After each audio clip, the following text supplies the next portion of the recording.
মহারাজ, আপনি চিন্তা করবেন না। আমি জানি কিভাবে রাজ্যকে আবার সুখী করা যায়। তুই কি করে রাজ্যকে বাঁচাবি?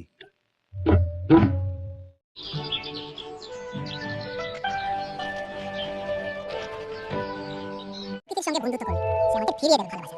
চলুন আমরা সবাই মিলে গাছ লাগাই, জল সংরক্ষণ করি আর একে অপরকে সাহায্য করি। যাই হোক, আমিও প্রকৃতির সঙ্গে বন্ধুত্ব করলে সে আমাদের ফিরিয়ে দেবে ভালোবাসা।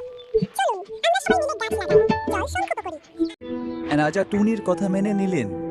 রাজ্যের মধ্যে ভালোবাসা ও সহযোগিতা। কয়েক মাস পর রাজ্যে আবার সবুজ ফিরে এলো, ফসল ফলল, নদী বয়াই ছিল, আর সব আর ভালো হয়ে গেল। আমার রাজ্যের সবচেয়ে জ্ঞানী উপদেষ্টা টুনি প্যাকেট। সে আমাদের শিখিয়েছে ছোট হলেও বড় কাজ করা যায়। টুনি ও রাজার গল্প।